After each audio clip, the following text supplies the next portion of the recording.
Sure. Thank you so much. I hope I'm visible and audible enough. Thank you so much to be a part of this panel discussion. Currently, in this particular slot for the next 1 hour, we are going to speak about, are you ready for the future workforce, millennials and Gen Z priorities? Now, when we speak of a workforce from a lot of, going back in time, there are employees who kind of join the organization with the old mindset. Now when we realize that employees who are joining now are in their young adulthood, maybe in their 18s, 19s, 20, 21, so they are not someone who would be easily oppressed by the ideologies which they don't believe in, which was previously may not be true. Earlier I remember my grandparents telling me that, if you want to have a job, you should obey what your manager says, and then you should never kind of disagree with them, and even if you have to disagree, you need to be very polite. But things are really changing now. For the ideologies a youngster do not stand, we just don't take it, and whether that come out to be rude or may not be, but that's how we are as youngsters. So in this particular panel discussion, the topic again ranges: if is your company prepared to make a room and thrive with the incoming workforce? As new generation enter the formal labor market, priorities shift, and with it, so must business. So we today will learn about what millennials and Gen Zs are looking in terms of LGBTIQ plus workplace inclusion. So today I have a panelist, right from students to employees who are currently working in one or the other organization, and hoping to have a rendezvous about it. So to begin with, we have four panelists in this discussion. We have Kumareshan Ramesh from IIT Bombay. We have Krishna Reddy, who's working with Swiggy. We have Sri Lakshmi Mohan, again, I'm sure a student of BITS Pelani, and Betilda Jhansi, who's a member of Pride Circle, again, a social inclusion startup for LGBTIQ plus inclusion. So if I could request all of the panelists, starting from maybe Kumareshan Ramesh, to kind of introduce yourself in 1 or 2 minutes, so that employees can, sorry, so that viewers can have an idea of who you are. Hi, I'm Kumarish Ramesh. As Niharika just mentioned, I'm a final year student at IIT Bombay, where I also lead the LGBTQ plus support and resource group called Sati, which happens to be one of the oldest, campus resource groups for LGBTQI plus identifying students in India. Uh, Looking forward to this discussion and learning from all of you. I identify as gay and my pronouns are he, him. So, thank you.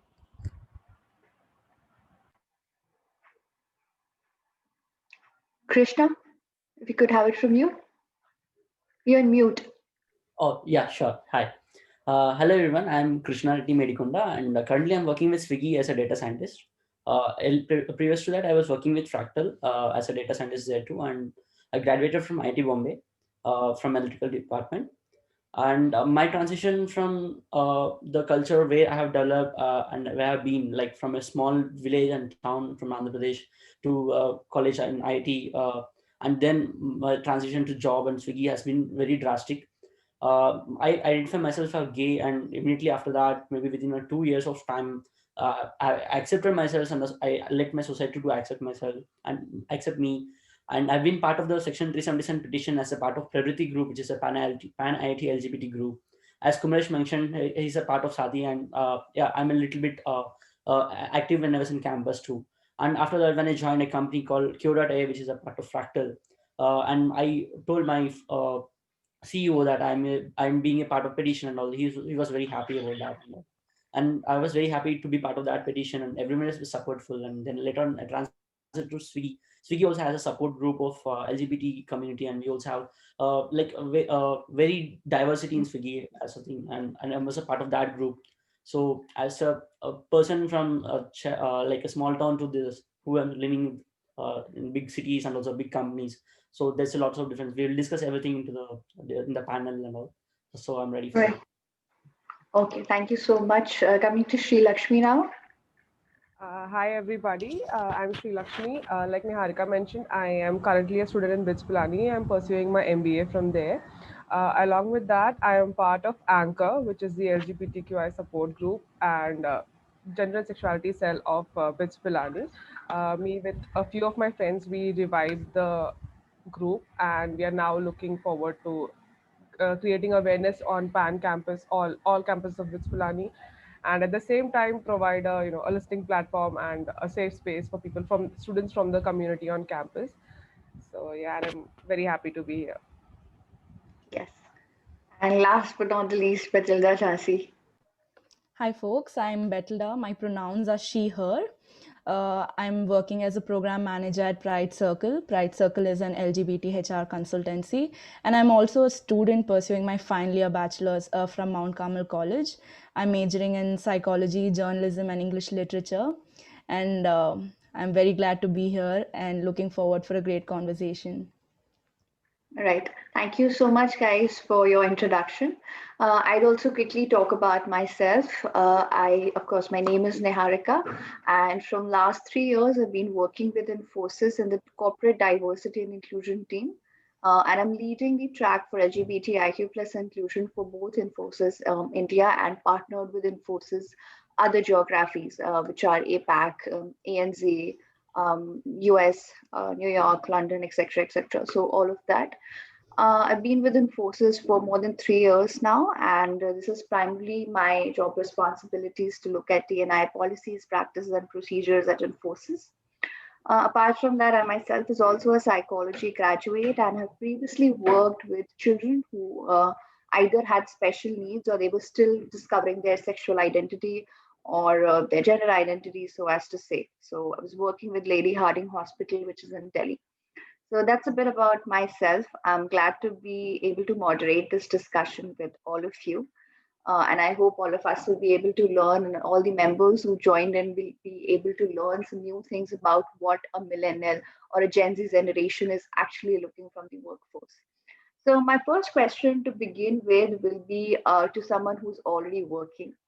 So, I only one person who's working. So, regardless, to not name, but according to you, Krishna, working with Swiggy, what are some of the things which you, when entered the workplace, saw missing or saw that is there which you didn't expect will be there? So, how was your experience? So I'll start with what I was missing in the company and all. So when I entered the company, usually people have this tendency, right? When lots of straight people in the company and they have a typical joking part, like what the people are dressing or the way people walk or talk on some kind of thing. I have noticed like people casually comment out on anyone about like what is this dress? Why did you wear this? I mean, even for the Gen Z or some kind of this. So I thought like people miss some kind of information because they do not know what the opposite person is, and they assume that like what kind of dress you are wearing or what kind of nature or what kind of talking you're having. And the thing which I found very proud of Swiggy was like we have a few transgenders in our company. Like they are very they're open to people, including the transgenders, especially to the company, and want to give them a space in the company for the workspace. This is very I didn't find in many of the companies giving a special space to transgender companies. And also we have many people who are from the transgender company or who identify them as a cross people. They find difficulty in finding washrooms in the office space and all. So we have a separate washroom space for everyone, like he, she, and also the third gender or whoever wants to have a different one, so they can raise to the HR that they are finding difficulties and all. So this is little very inclusive in here. But coming to the employee side, as I told you, like people take it for granted that they're straight or do some kind of little commenting and all, because there is a varied background for people coming from, right? So not everyone thinks that okay, he's I mean, make a guess like we shouldn't do this and all. So this is what is lacking, and which is what made me surprised in the company. Right. So Krishna, I remember like while you were speaking about having washrooms which are inclusive. So recently, Infosys also was lacking the health insurance policy to cover partners, same-sex partners, or to avail maternity paternity benefits, and that took us a really long time to kind of pursue business and the company in holistically. saying why is it important to cover same-sex partners, or maybe give maternity benefits to same-sex partners again. And then finally, we have all-inclusive washrooms apart from male, female, and persons with disability. So that has come after a long time. Infosys in its establishment is close to 20, 25 years old. And it's a very large company with a lot of employees. And that has taken us a lot of time to finally be able to say that we do have policies which support LGBTIQ plus employees. So when you entered the workforce, did you specifically realize that there are challenges for you as a gay man to work in an Indian workforce, or maybe is it just kind of hyped in your ways? Do you think is it any different for you to work in a company versus someone who is not from the LGBTIQ plus community to work? So are there any specific challenges?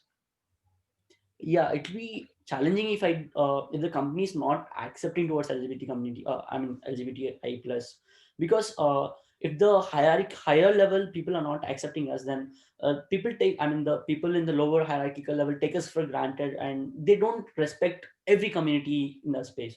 So having some knowledge from the higher, like maybe from the CEO level or from the HR level, that there should be some acceptance, then maybe some kind of awareness to the people. So when we are coming from different backgrounds, if I'm in my hometown, so people will behave based on the behavioral from the society.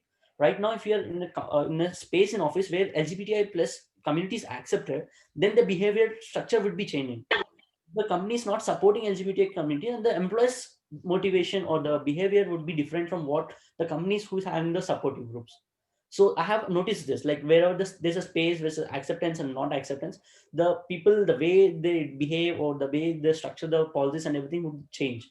And Right. as a person like me, yeah, as I have a partner, and I want people to respect my privacy and also my thing, like as you told that the HR policies for the same sex partners and all. So the two companies which I have worked for have this I mean this policies and all. So if I go to a new company, I don't have these policies and something is happening, then I cannot maybe I cannot sustain there, or it's not easy for me to go there, uh, because everyone has, like when the straight couple has some leaves for their maternity, or if something happened to the same sex partner, they take a leave that, okay, sorry, different sex partner, they take a leave that, okay, my wife has got something or my husband got something, I have to take a leave, or he's not feeling well. But in the same sex couple, if there's no policies, then I can't take a leave for him or him for or her or they, whatever.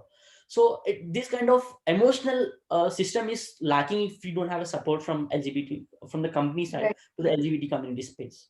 Yeah, right, emotions right. are more majorly important, what I feel. Right. So coming to Kumaresh Ramesh is still a student, IIT Bombay student. I hope you can hear me. So coming to you, you are a student as of now, and all the other three, of course, are entering the workforce now. So what do you think after listening to Krishna and your own experiences and stories you must have heard from people?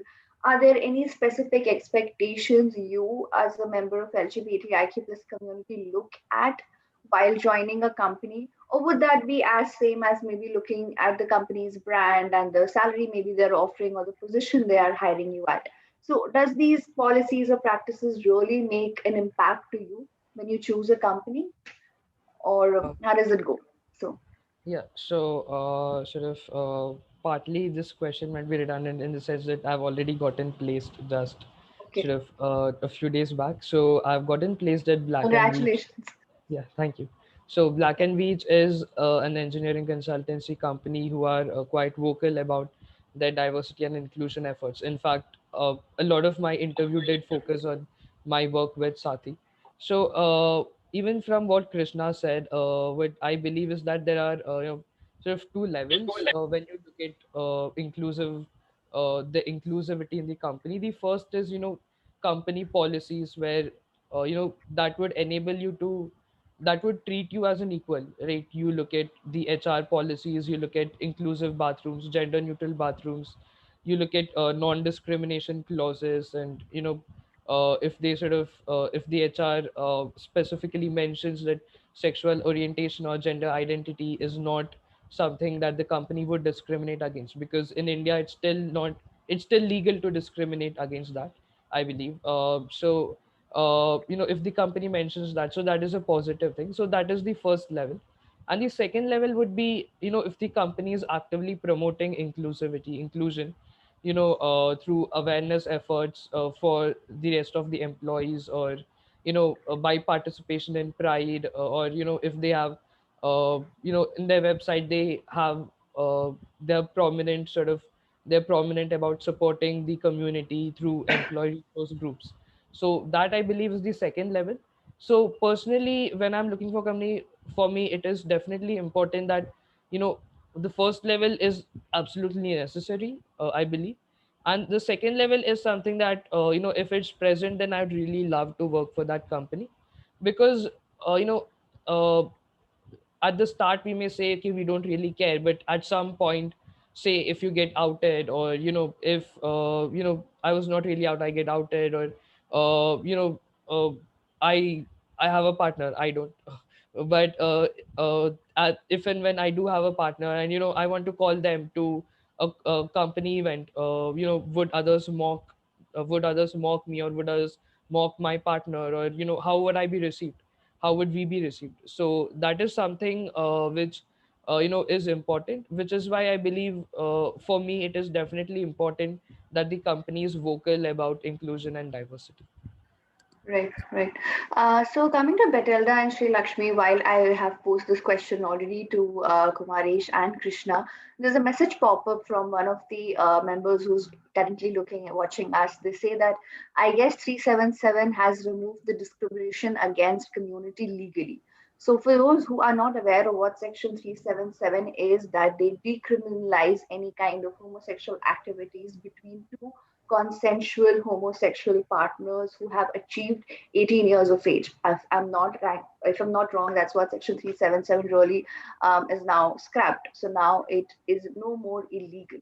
But having said that, that happened, I think 3 years back. It was 2018, September 6th, I believe, that it was scrapped. And now we are almost to 2021. So while it has been removed legally, I would want to know from Betelda and Sri Lakshmi, whoever wants to answer first, has this really changed the people around you, culture around you, how earlier people used to take up this conversation about LGBTIQ plus versus how now they take it? So do you see any changes after the big revelation legally? Okay, I'd like to answer that. So when we Okay. say 377 was scrapped out like very recently, maybe 3 years ago, but we also need to keep in mind the corporates have been very active in promoting diversity and inclusion in their workspaces way back from 2000, early 2010, or like a decade back. And when we say that, especially based on the reports from yesterday's IV, that is Indian Workplace Equality Index, which was launched by Pride Circle, Stonewall, and KSF Foundation, we understand that the attempts to include LGBT folks have been going on way before the legalization has happened. So with that, keeping in mind the workplace, secondly, keeping talking about the society, I think people are moving from tolerance to acceptance now, and I think that is important. And me belonging to the Gen Z population, when I move into the workspace, I don't want people ask me about explaining my gender identity or my sexuality. I want it to be normalized, and equality is what all the initiatives a company is striving for, or the law policies striving for. End of the day is equality and normalization of the LGBT folks within the context of an Indian society or a workplace, right? So I think that is one thing. So moving from tolerance to acceptance is one leeway 377 has brought into the society. That's what I had to say. Okay. So, because there was tolerance, acceptance, so people are. I remember Hmm. 3 years back, we had to really explain employees what does LGBTIQ plus really mean. Now, at least there is some understanding of, they know that okay, maybe Bollywood has come up with a couple of more movies. So I Yeah. remember recent movie of Ayushmann Khurrana, wherein he plays a gay character and he's not at all stereotypical, saying he's not all feminine, he's not funny. So that has like raised a lot of eyebrows and people realizing that you may not be a, you may not have those particular traits and still be gay. It's, you True. know, long back, media and movies and Bollywood songs have portrayed LGBTIQ plus in a very funny way, or rather in a very horrific manner. So that, of course, even I myself have seen. But coming back to Sri Lakshmi here, so what do you see after and before Section 377? I think, like, because of the scrapping, because it is now legal, I think people are more open to talking about the things, be it especially for people from the community and the others around it.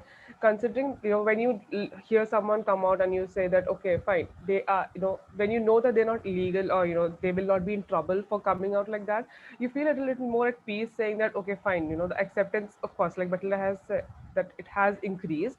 And like you said, and the thing is that general public in general also, I think they have become more woke, or more, have started noticing the problems in it, right? Like you said, earlier, if the Bollywood movies would portray something like that, people would, just shun it away as funny, or, wouldn't care about it that much. But now, because of the conversation that has started after the scrapping of the section, I think people have, even if people who are not from the community, who don't know people from the community, even they are, have started to point out the mistakes, saying that, maybe this is what is wrong, or, this is not how it should be said, this is wrong. And they have been actively trying to get information about the community.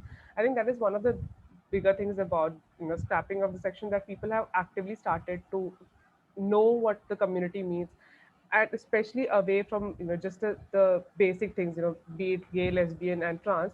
People have started to, get information about the wider spectrum, like, go into non-binary and gender fluidity. People have started to get information about that too. So I think that is one of the great things about the scrapping. Right. Right. So, Sri Lakshmi touched upon a lot of things. One being, of course, having the whole rainbow spectrum in purpose. So, you know, employees and in totality, people are now getting aware of the fact that if it's not male, female, these two boxes are there: boy, girl, feminine, masculine. So, people are really going ahead of it and trying to understand what does that whole spectrum really mean, and what does that entail for human beings in totality. I was just looking again, coming back to my company.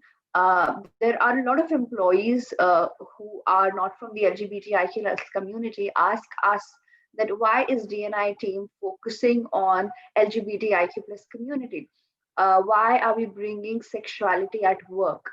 I don't care what the other person, who the other person is dating, but somehow in our conversations we do come out often.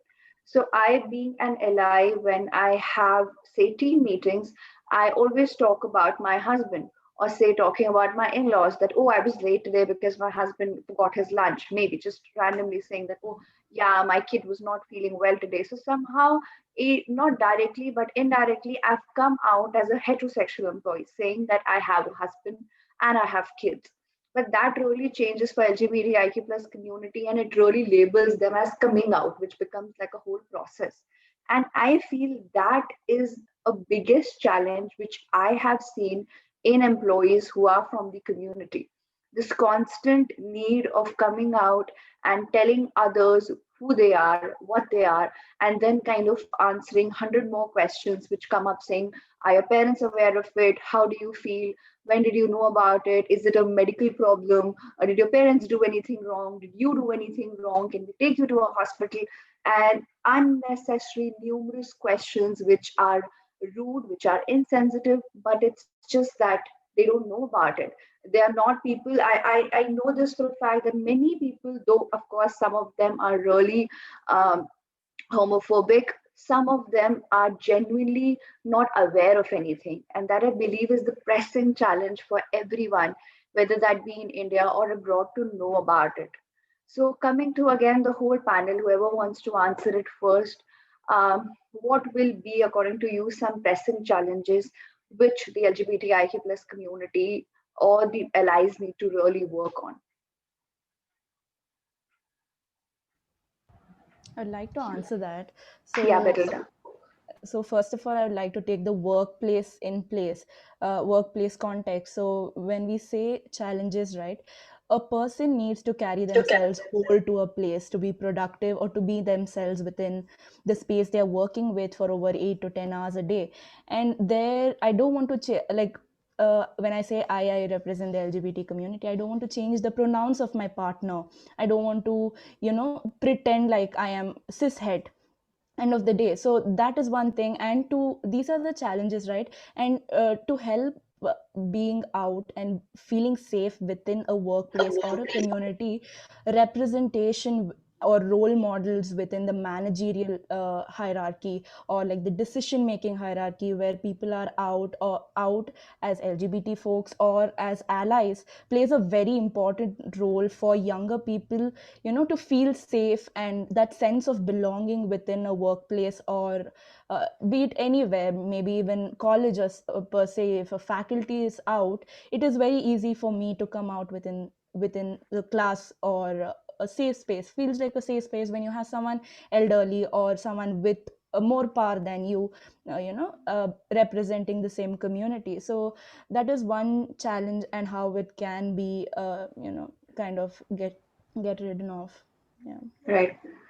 Anyone else who wants to mention about a pressing issue which they think is extremely important to be catered in workplaces? I Yes. think already Krishna had already mentioned that, when you talk about the company culture, all like many of them might know about the bigger issues like violence towards, Hmm. certain communities and all of that. Those are prevalent. But then the smaller things like, how to talk to somebody who's dressing differently than you imagine a man to be dressing like, right? Those are the very Right. basic things that you have to address. Now, like I know that a lot of companies have these training programs going on, the diversity programs that happen that, make you more sensitive towards issues like racism or, other issues like that. And at those times, if they're not majorly focusing on issues that comprise of the LGBTQI community. And even if they do, they're only looking at the bigger issues, like what to do if you see someone hitting somebody. Like, I understand those are very big issues, but when you look at a workplace on an everyday basis, the issues that a person from the community is facing is a lot different, right? Because if a person as a man, if a person is wearing a skirt to the office, how the others are reacting to that is one of the ground level issues that a person from the community might be facing, right? So I think that is one of the pressing issues that a company has to address, that they have to sensitize their workforce in a way that they have to know how to talk to somebody, how to use correct pronouns. Like, you can even see today how people react to, if you write the pronouns in your bios, people are coming at you Right. like, what is the need to it? I mean, Yes. so people don't understand the very basic needs like that. So I think a firm has to address those at a grassroots level so that the workplace is fair. Okay, okay. So while we are talking about it, I see a couple of people are already posing their questions on the chat. So it's again for all the members, if you have specific questions which you want me or panel to answer, you can keep writing it on the chat, and I am looking at it as and when time permits me. At the end, of course, we'll have 5 to 10 minutes of Q&A round, but if in the middle of it you have some questions, you can put it on the chat window and we'll hopefully be able to answer them. So again, coming to the next question, which has recently popped up, is how do you see the role of allies evolving in the new normal of working remotely slash virtually? So before I request the panelists to answer it, I myself being an ally, um, I have gone through a lot of unlearning and learning myself from the last 3 years. I remember day one when I came to the team and I was told that, okay, this is an employee resource group for LGBTIQ plus community, and these are some things you have to do. There was a lot of unlearning for me myself, and then a lot of learning.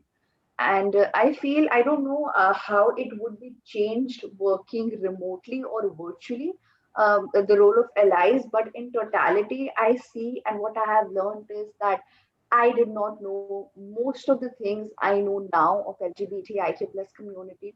And that is only because I could ask. And, even before asking simplest of the question, I tell the person. So if I know that this particular person is out and proud gay member of our company, I'd go to him. I'd first of all apologize already in behalf, saying that I'm so sorry because I don't know if I should be asking this question, but I don't know XYZ, ABC, and I would pose those questions and I'd be extremely polite. And then they would, of course, answer me and saying, hey, you asked me. I know because you're new, but don't ask this question to another person because this may sound rude. So, there was a lot of unlearning, learning, relearning for me. And I'm still, again, it has not stopped in last 3 years. I think the spectrum in itself, our own identity, our orientation, it is so wide that it may take, my whole lifetime and still not be able to fully understand what it really means for everyone in the world. So for me, I think being an ally, I have done something very basic, which is just not to treat anyone differently. And just, people tell me that this guy came out and told you he's gay. How did you react? So there wasn't any reaction. Do you think there should be one? If someone tells you I'm gay, what should you do about it? Like, should I break a glass, or should I just do a background score to it? I don't know how to react. So just being as a normal human being you should be. And this is the biggest takeaway I have being an ally. But coming to, I think, Krishna, who hasn't spoken since a while, what do you think a perfect role of an ally should be? The specific question is about the working remotely, virtually context, but yeah, maybe due to COVID-19, there's a added pressure mentally, physically, emotionally on everyone in the world. So, how do you think for LGBTIQ plus, what should be the role of allies? Uh, I mean, let me explain before the lockdown and maybe the post-lockdown kind of stuff. I mean, early when there isn't lockdown, like in the company, we have many allies, and they used to frequently ask, how is my life going on, and is there any challenges that's being faced in the company or outside, like at the workplace, if there is any problem, like if anyone is asking me some inappropriate questions or this thing. There are few friends who ask me, who take care of me, like, because sometimes it is mentally affected because there's some pressure from the house, maybe from the society or from the house, just for a marriage, or like maybe they can't understand few stuff. So at these places, maybe allies can understand it better, like, okay, he's facing certain issue from the home, or he's facing some issues from his friends, or they are making some inappropriate things and making fun of him.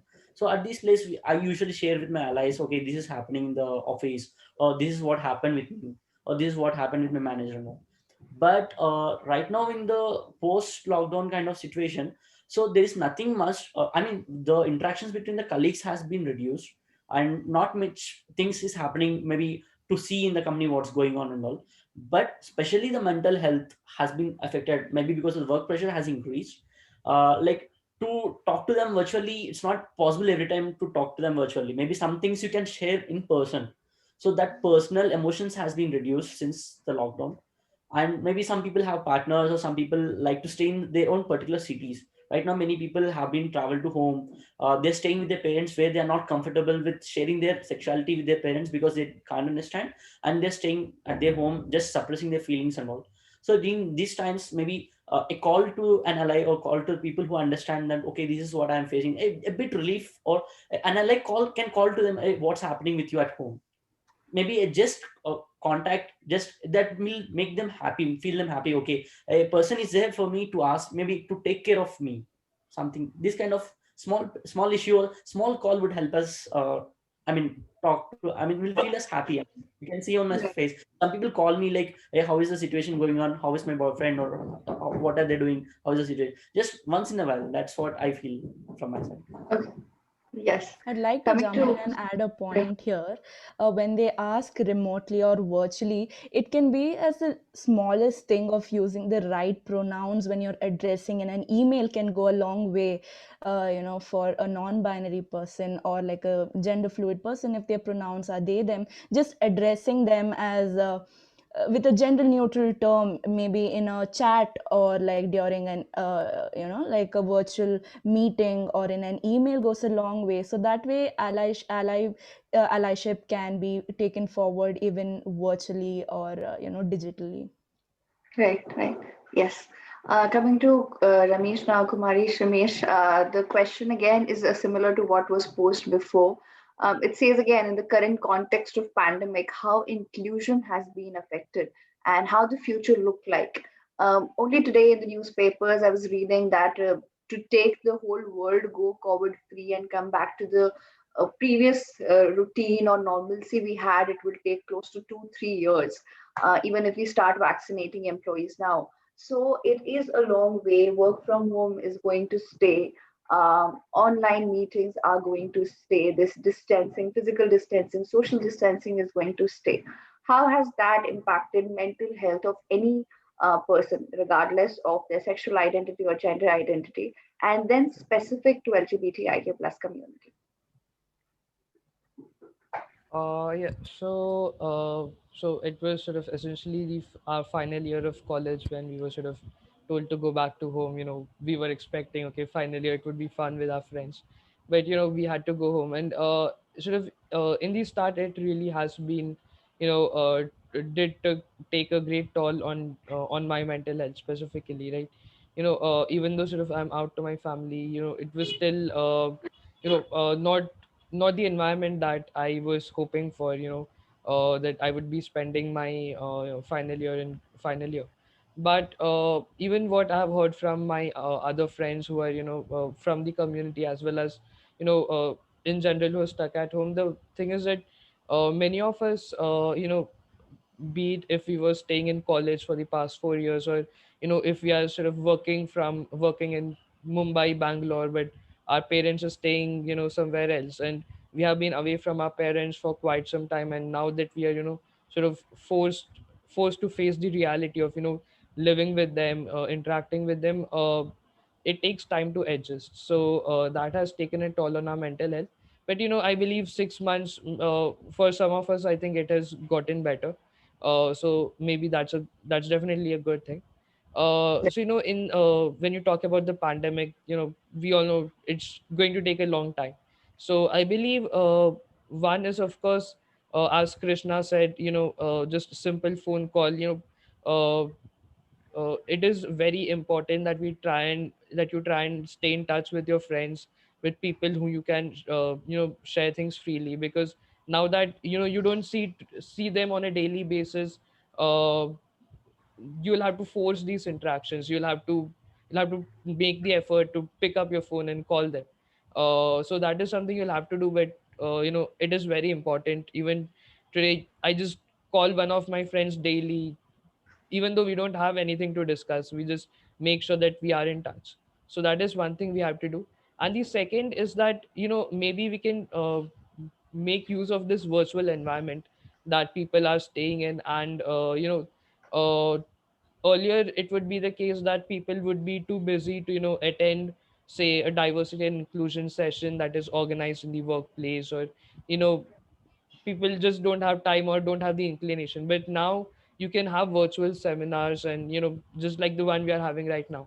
So companies can organize such seminars, and distribute more of these, enable access to these resources, so which I believe would help sensitize the greater population, or the greater workforce towards issues faced by the LGBTQI plus community. Right, right. Thank you. So before I pose this next question, I'd just like to apologize for sipping a lot of water. I'm not keeping well, so it's not that I'm some thirsty species who's having a lot of water. It's just I'm not keeping well, so trying to keep myself hydrated. So I'm so sorry for that irregular disturbance. Now coming to Sri Lakshmi. Again, I've just realized that you're not spoken for a long time. So I now would like to talk to you about multi-generational workforce. Now, when I use this term, I know that there are employees in our company who are at a president level, which means that they have a work experience of more than 30 years, and they have not yet come out to the workforce, saying that I don't know how my team would take me. I am leading 200 people, and what if they get to know that I'm a lesbian? All of a sudden I'll become the whole joke. I'll become People will start disrespecting me. They will make a joke out of me. They won't take me seriously. So this is one side. And then I have young employees coming in who are in the first conversation, they're very proud and they're just saying, hi, my name is this, and I recently joined. I'm from the LGBTIQ plus community, and my partner also works in the same company. And they're super honest about it, there's no filter, and they are extremely confident. So, what do you think, Lakshmi, with this change and gap of generation? How do you see the future of workforces when more and more new and young employees come in? So, how do you see that gap kind of filling in? Yeah, I think so. The thing is with the older generation, right? I think especially in the Indian context, they grew up sort of in an environment where being a part of the community, like, forget, they didn't even know that the community as a whole was there. Being gay or lesbian itself was such a big taboo that they didn't have the resources to understand what was going on with them. They didn't know what to do, what to say, whom to contact, because our government had said that that being that itself was illegal, right? So I think the internalized homophobia kind of thing that they had, that has just built up on for so many years, and after suddenly 2 years ago the whole this thing happens that now it's illegal and you can come out. But then again, for so, like he said, for so many years they have had to internalize their own feelings, that now because they're scared of coming out, because they think that people are going to be how they're going to react, they're going to not look at me differently, they're just going to attribute that particular thing towards me. So that kind of a thing, that it's because of the way they grew up, right? And at the same time, when you look at the Gen Z population, I think we grew up with so much more resources, so much more in a better environment than them. I won't say it's a great, but at least it is better than them, and with better resources at least at our hands, and which is why they are very out and proud. Like, a lot of us are out and proud. A lot of us are still not ready to come out because they're worried about the same way that the older generation feels. So I think the major issue that they are facing, even when in colleges, when we look at it, that is that they don't have the information. They don't know what to do. They don't know how to behave. So I think the older generation, with the inclusion of the newer generation, especially from the community into the workforce, who are proud about their sexuality and their identity, I think the older generation will have a lot more confidence in coming out when they see their younger peers being out and so happy and so proud about it. I think that is how the gap will fill up, because when an older person will see that, okay, this person is fine and they're not treating him differently, I think that will give them some sort of confidence, if not all, to accept themselves and come out and at least be free for, like, finally in their lives or something. So yeah. Right. Okay, thank you, Lakshmi. So we still have close to 15 minutes with us, and I request the participants, if they have any questions, it's the right time to just text it. The chat window is open right in front of me, and I don't see any pending questions as of now. So if you have any questions, you can message us now, and we'd be happy to answer.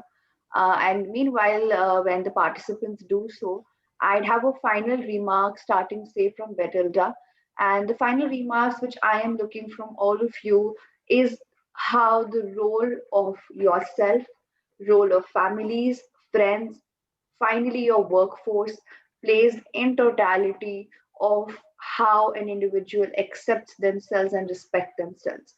So what would be a role of the LGBTIQ plus member, the role of their families, their friends, and their peers and working groups?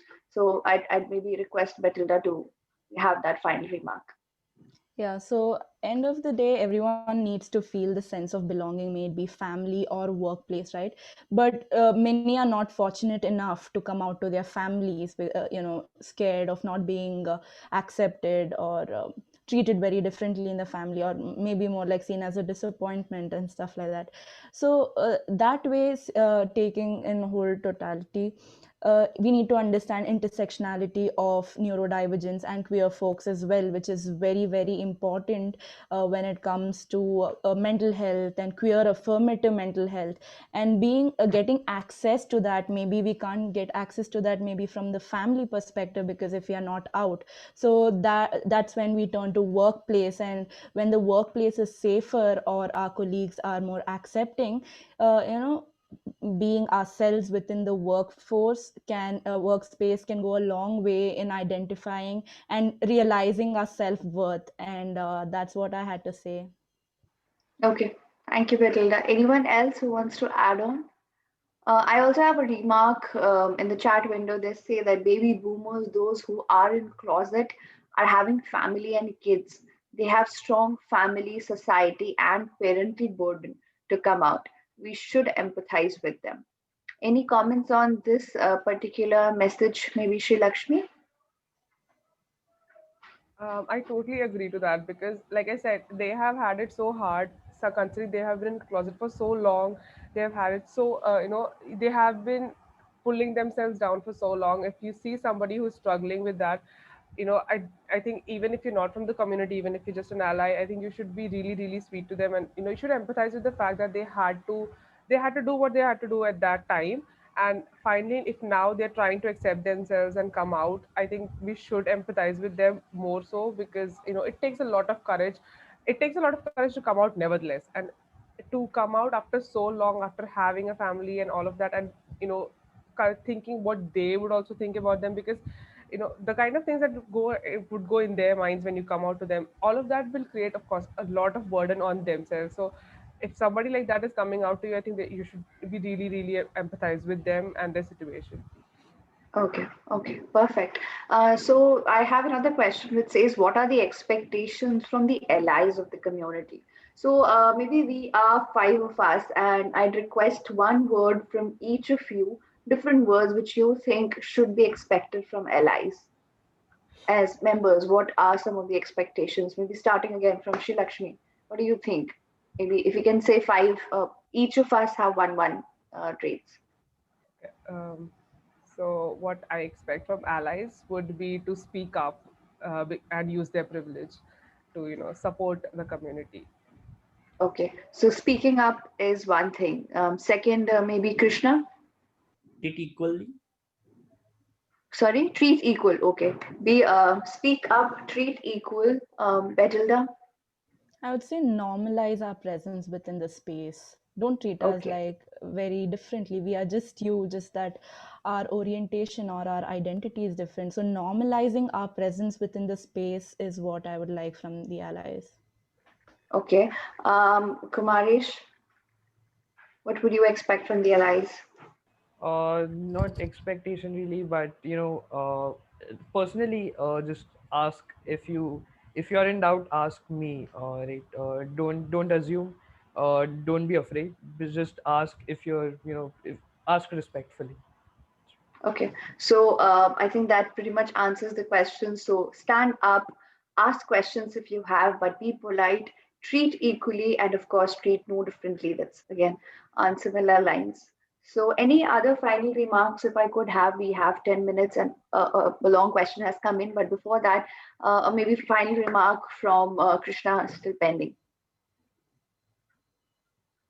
On the lines of how do you think support would be required to come out as an individual, family, friends, culture? How does all of that play a role?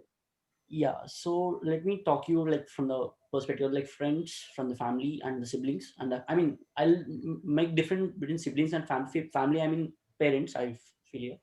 So from the perspective of friends, like they'll be with us for a few years, or like maybe for some certain period of time. They're in life from certain part of time till certain part of time, and they know about us and they support within that period, and they have a little empathy on us, like what's going on in our life in that period, and some contact with us. Yeah, those that is the expectation, and they stay in the limits what they have and the support and everything with it. And coming from apart from that, like parents and all. So when you're expecting a partner, for example, right now I have a partner who I feel like I want to stay for long. But if the parents doesn't accept us, so like if there is any, if you look at any straight couple, or if there's any issues between them, they usually discuss with their parents like what to go ahead and what kind of solutions they have to go, and some kind of some suggestions they have from their future generations, sorry, their past generations want to go ahead. If there's no acceptance from our family, sometimes I feel like what will happen to the couple, as a we have friends, they accept us, okay, they have a little support, but as a past generation from our family, having support from them for a certain situation would be different from what we have from the parents.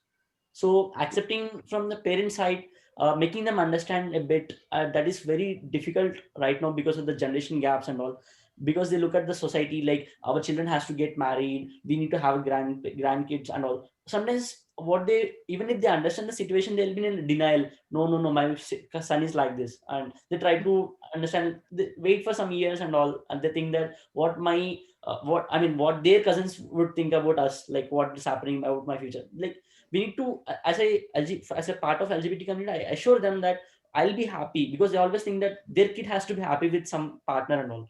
But if you're assuring your parents that you'll be happy and what will happen to them, and this kind of supportive environment, if you're giving to your parents, then they'll start accepting us even too.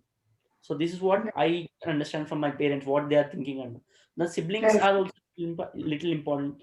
uh, Not everything, if suppose if you have sister, the sharing between your sister and you would be different from what you share with your parents. Sometimes you share everything very freely with your sister or brother. Oh, I have done this, I have gone out, I have went out with I went on a date with someone, this is a situation I had. Not everything you can share with a parent. So the reality between different people in life has different effects on our mental health and also in the society. So maybe from making them understand on different levels is also important. From as a part of LGBT, they are not accepting us. Right, got it. Thank you, Krishna. Now, coming to Betilda, I have a long question waiting for you, which says when a company goes for campus recruitment, they typically have 30 to 60 minutes to talk about the company, the work they do, and the culture, etc. Hence, it is not always possible to focus a lot on LGBTQ plus initiatives specifically. What do you think is most important for you to know about a company when it comes to LGBTIQ plus inclusion? So again, if you are maybe getting hired by a company, what are say three things which you specifically look Hmm. from the LGBTIQ plus lens, Betilda? Yeah, so the first thing when they say they can't talk about it within a 30 to 60 minute talk, when a pre-placement talk, what I would do is, there is a lot of resources outside. I would go there, check on their website about their inclusion and diversity policies first of all, and from that we can know what exactly are their inclusion policies. Are they do they have gender neutral washrooms, or do they have same sex health insurance? If I was a trans person, I would check for health insurance covering my reassignment surgery or something. So knowing about their inclusion policy is not very hard. It is out there on their website, and a lot of corporates do show off their inclusion and diversity policies, and that is one thing we could do. Secondly, we could ask the HR or the interview panel while there is a discussion or the interview is going on, because it's a two-way conversation, right? And that is the second thing we can do as a during the placements of asking how the inclusion within a community, within a corporate system is. Thirdly, what we could also do is, I go back to this, the workplace index which was launched yesterday. When we look at the report, we'll understand what are the company policies that are leading, and over 65 companies had taken part in it, and all their policies are listed down. So that way it's not very hard to get information about a company being inclusive, and usually a lot of companies who are LGBT friendly are out, and it is out there on the internet about them. So yeah, to answer that question. Okay, thank you. I can add a point to that. What better like maybe feedback from the community people who got already selected to those companies Hmm. and were open to about that. We can take a feedback from that. Like I mean, many people put out in their websites like we support and all, but in reality we do not know what is the culture except from the people who stay there. Like maybe feedback like what's happening there, is everything is good. Like Kumaresh is working in IIT Bombay for Satya Airlines and all. So, maybe Right. as a community from IIT or Bombay or some kind of college, they can take a feedback and give that to the placement cell. Like, okay, this is happening with these companies, and although they have mentioned their website, that's not very inclusive. Maybe that's Right. just like a feedback to the people who wants to take that company as an option. Okay. Yeah.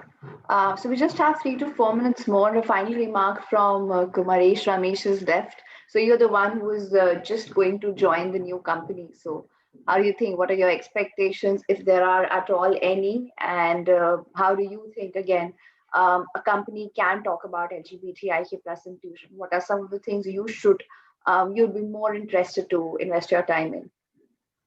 Yeah. As I mentioned, the company I would be joining does have an active, focus on diversity and inclusion. The LGBTQ plus, they have an employee resource group, but I'm not very sure, whether they have it, in India specifically.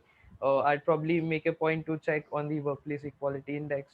I'll go back, but in India specifically, they may not really have that focus because many companies believe it needs to come from the employees, and so far it may not have happened.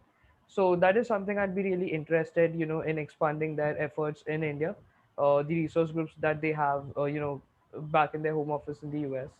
Other than that, as I mentioned, the two levels, right? The first level is something that I'm sure this company has because they have advertised it, and that they have gender neutral, they have gender neutral bathrooms, or they have policies that treat same sex partners equally.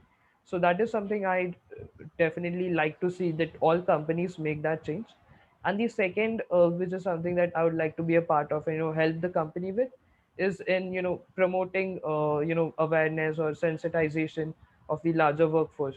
Being from IIT Bombay does, fortunately or unfortunately, give you that sort of thing. Okay, like what they what they're doing, they know their stuff, right? So using this platform for good, using this platform and the privilege that I have for the betterment of the community is something I look forward to in my new role. Okay, thank you so much, Kumaresh. I think that's the amount of time we had.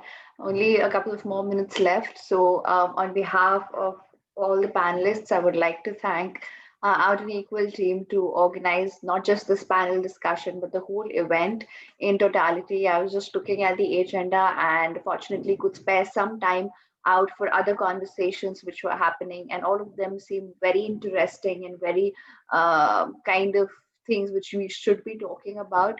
So thank you so much for the team to organize this, and of course Koina, who's been there and kind of mailing us and organizing and everything. So thank you so much, team. And thank you to all the panelists. Thank you, Betilda, Ramesh, Sri Lakshmi, and Krishna. Thank you for having me. Thank you, Niharika, for hosting us. Thank you. Thank you so much. Thank you so much. I'd now give the rights to the host, Anil Shia. I think that's there. Thank you, everyone. And Thank please you. our closing session, which will start in about 15 minutes. Thank you to the panelists. Thank you. Thank you for having us.